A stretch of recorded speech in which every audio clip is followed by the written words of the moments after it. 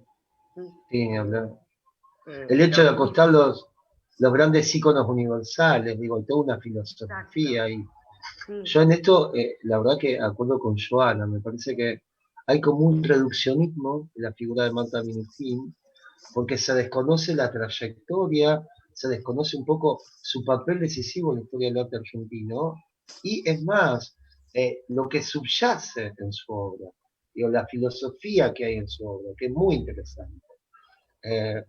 Porque también confunden mercado del arte con el arte. Que sea una artista que esté inserta en el mercado del arte, eso no va en detrimento de su obra, ¿no? Nada, bueno. La verdad, Marta Minujín, Edgardo Jiménez, Dalila Pusovio, la muestra exquisita, bueno, también del Ditela salió Delia Cancela, que hizo una retrospectiva en el MAM, en el Museo Arte Moderno, exquisita. Julio Leparc también. Leparc, bueno. Margarita Paxa, o sea, Margarita Paxa, sí. Hay muchas, sí. Fabuloso. Muy bueno. Bueno, hicimos todo un recorrido entre todos, está bueno. Sí. Bueno, pero de esto se trata también, claro. De esto se trata también, ¿no? Es intercambio de ideas, de conocimientos, es un poco eso, construir todo, ¿no? Así que, bueno, no sé si alguien más quiere participar. Muy bueno como siempre, me imagino todo el trabajo, porque uno lo dice cortito, ¿no? Como en 20, 25 minutos, pero eso llevó horas de leer, de investigar, de comparar, de analizar y reducir, así que bueno, siempre volvemos a repetir, Gladys, todo el seguimiento de Guillermina, lo mismo que recién Joa, son todos trabajos que son muy ricos, el de Nehuen el otro día, son todos con mucho sustento, eso es lo importante, y que es un poco la idea de estas jornadas, ¿no es cierto? Así que bueno, agradecemos y no sé si nadie más quiere...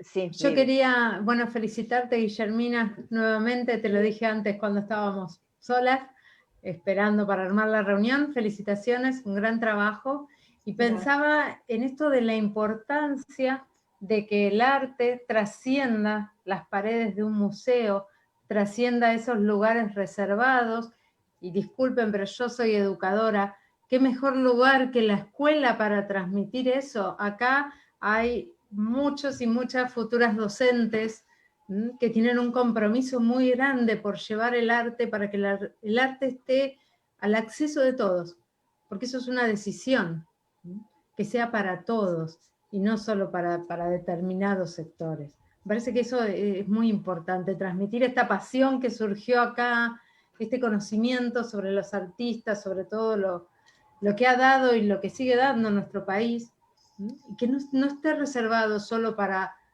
determinados sectores, sino que sea para todos. Me parece que esa es una opción, y que ustedes como futuros educadores, muchos de ustedes pueden hacer eso realidad.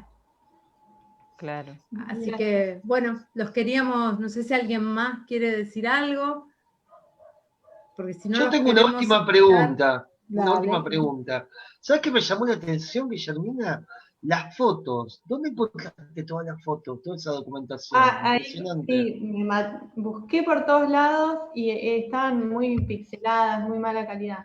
Y donde mejor conseguí, que bueno, ahí les dije que si les interesó el tema, Graciela Carnevale, en la página de ella, tiene un montón de información, tiene casi todos los archivos de ella, los originales, y sigue mostrando, sigue yendo, por ejemplo, la última muestra que hizo de Tucumán Arde, con toda la información, fue en Colombia, sigue dando a conocer ese fenómeno, y es la que más información de todos tiene. está muy bueno, si te querés meter. Genial, sí, ya lo anoté, gracias por la data, porque la Y verdad... eso que vos decías, y lo que comentaba Vivi recién, es como un eterno, no puedo decir conflicto, pelea, pero por ejemplo están los investigadores, en algún momento cuando hice la licenciatura estaban los investigadores en arte y los docentes, ¿no? Entonces parecía como que eran una raza superior los investigadores. Entonces en un momento dado uno, por lo menos en estas, no llamarlo discusiones, pero por lo menos cambio de ideas, uno dice, ¿qué sería de los investigadores si no estuvieran los docentes para transmitir ese conocimiento? Porque ¿quién da a conocer lo que implica el arte, lo que es un lenguaje, lo que puede ser ir a un museo o cualquier circuito donde circule el arte? Y de repente entender mínimamente de qué se trata, si no son los docentes, porque el que investiga está investigando, tiene sus publicaciones, pero para que se llegue a entender, para que se llegue a apreciar, tiene que haber alguien que medie, y ahí estamos nosotros los docentes. Entonces, bueno, siempre tener en cuenta eso, que siempre somos como complementos, porque si no pareciera como que el saber erudito en algún punto tiene que quedar en un escrito, en una bibliografía, en un tratado. Somos nosotros los que hacemos ese camino. Por eso esto que dice Vivi, ¿no? La importancia de nuestra profesión y de nuestro accionar para que la mayoría entienda de qué se trata, mínimamente. Yo no digo que seamos todos eruditos en todo, pero por lo menos nuestra función es que los alumnos que egresen sepan mínimamente el lenguaje para el cual estuvieron formados. Así que bueno, eso me vino a la cabeza porque siempre es esa cosa entre los investigadores y los docentes. Y en realidad somos importantes unos y otros, ¿no? Y Así nosotros que bueno. tenemos esa oportunidad de generar y brindar posibilidades. Claro. Posibilidades de acceso al conocimiento. Qué bueno y qué linda profesión. Sí, nos gusta. Bueno, y sí, me convenzo a mí misma. Bueno, queremos invitarlos a todos a la siguiente muestra también, que comienza ahora ya, siempre estamos ahí con los tiempos, es sobre futurismo, también es muy interesante, así que Guillermina, felicitaciones nuevamente, muchas gracias a todos y a todas por estar, un aplauso. Gracias a todos. Bien. Gracias, Bueno, bien. Nos encontramos en un ratito y recuerden que a las 7 tenemos el cierre con la escultora. Así que muchas gracias por estar.